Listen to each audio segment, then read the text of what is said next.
In an earlier video, which I've linked in the notes, in the comments, I talk about resonance in Messiaen's compositional techniques, and specifically what he means by resonant chords in this book, the technique of my musical language.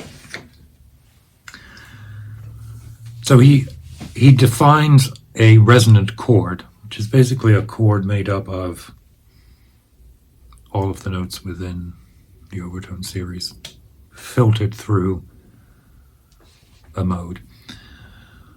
Where I was getting hung up in that other video, he talks about superior and inferior resonance.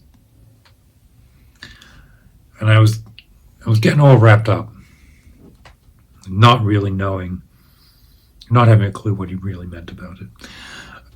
Since then, a couple of you have made comments, some suggestions that have really helped clarify.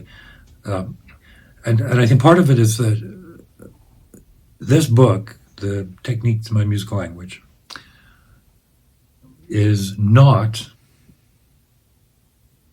a theory book in the sense that we, particularly I think American graduate students, think of as music theory, like set theory, like a system that is defined in entirety that can be applied to explain a musical composition. And by explain, I mean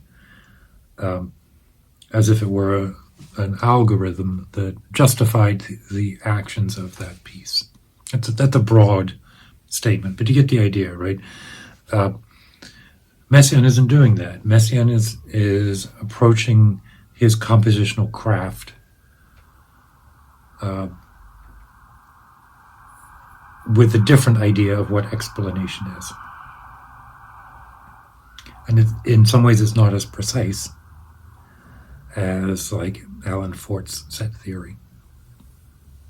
Just to throw out something that I remember studying 30 years ago. But just because it isn't as precise doesn't mean that it's not as accurate.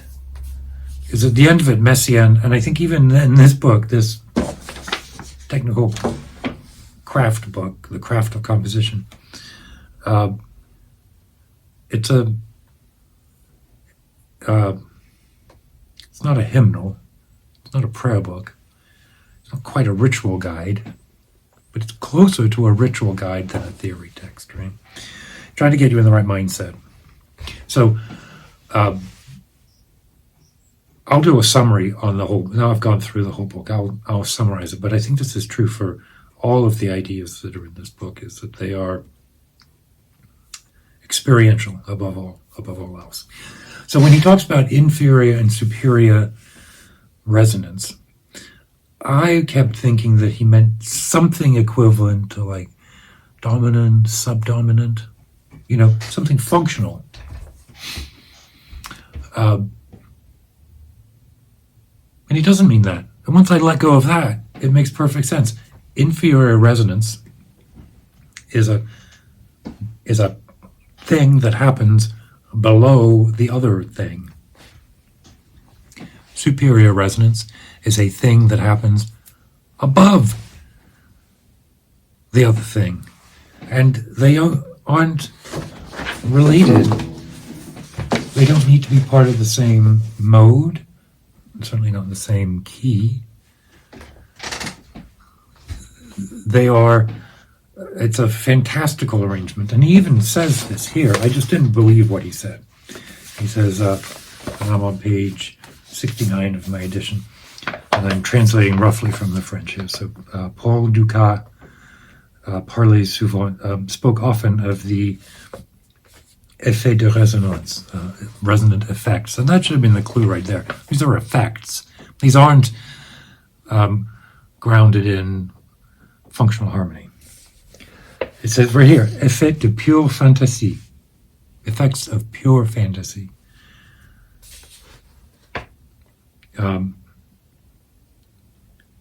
One finds remarkable variations of rhythm in the ritual, les danses rituel, and also in the Mana of André Jolivet. Mana is a good piece.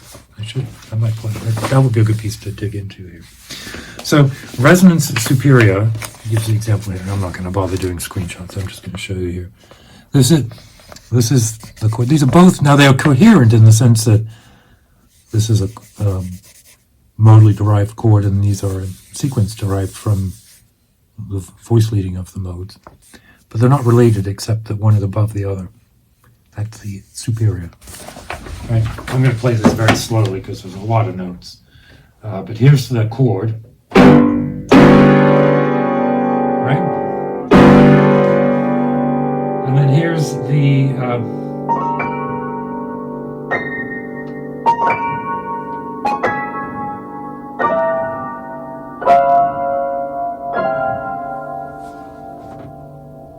that's the superior resonance because it's above.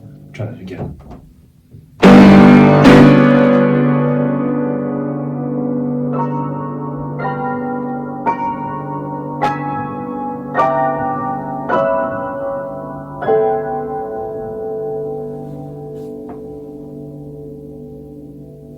All right. So it says non-functional, fantastical relationship. Probably originally improvised, and then Messiaen with his craft captured it and wrote it down. And then the example of the inferior resonance.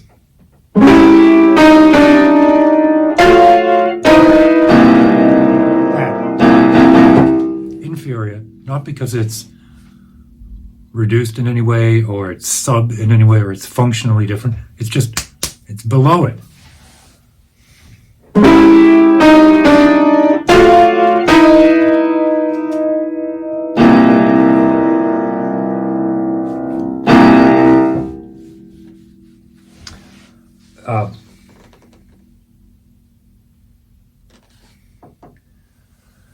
The lesson here that I've learned is that in so many ways Messiaen is using his music to explain an experience, and the musical composition, the technique of the musical composition, is part and parcel of that experience that he's trying to explain. It matters, I think, that we can hear in his music how these patterns overlap. We can't follow all of them because many of the patterns and the sequences extend beyond our perception in terms of the duration or the complexity of change. But we should approach the music prepared for that. And if I think of this as a listener's guide or as my composition has changed because of the study of this, and not because I'm now being more precise. If anything, I'm being less precise and more given to rhetorical gestures at the keyboard, where the precision is in recapitulating and writing. That's been my growth in the last few years since I picked up the study of the Messiaen. Not so much a greater fluency with the modes, although I have a greater fluency with the modes, but not enough that they are the purpose. The purpose of this textbook is to say, put your hands down, do something, and capture it. If it sounds good, know what it is and do it. I realized there's a section in this piece I'm working on now. This is a good draft of the piece, and I can't quite play it yet. It's quite fast.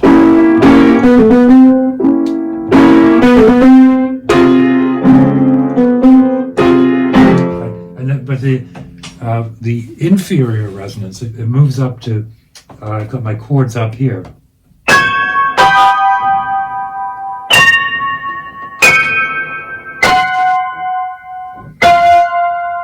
Right, so it's hard.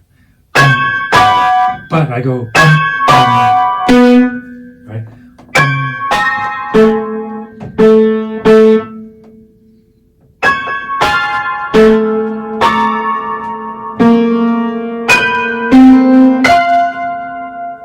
So my inferior resonance is just this.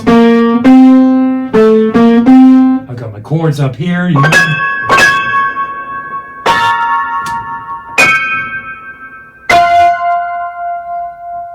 And then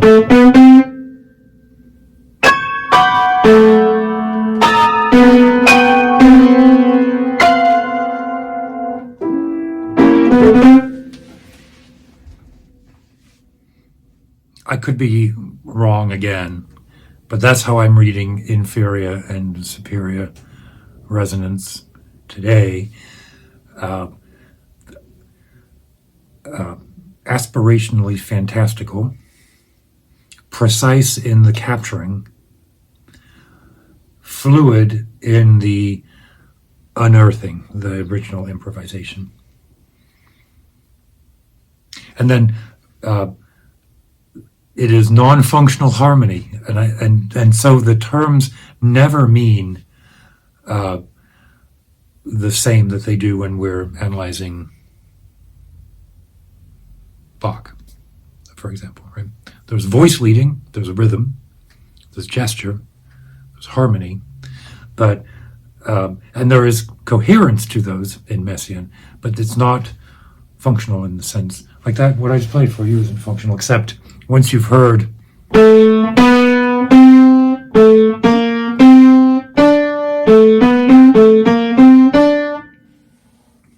is, you know, it's pretty clear what it's doing. It's just it's under there, boom, boom, ba ba, boom, ba ba, boom. All right, I'm going on. Let me know what you think. I'm going to also tag this to the original video. And I think it's time to get back into Messiaen. It's been a year since I really did any Messiaen videos, and I know that I know it's a good set of content on this channel. So I do have. There we go. I have the first volume of the treatise, and I think I'd always thought that I would, having done the technique, I would go through this. This is later, right? I finished this in 1992. And there are 7 volumes. I have the first volume.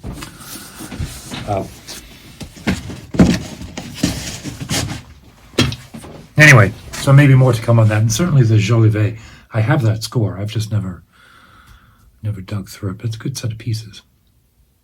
Anyway, keep your wits about you.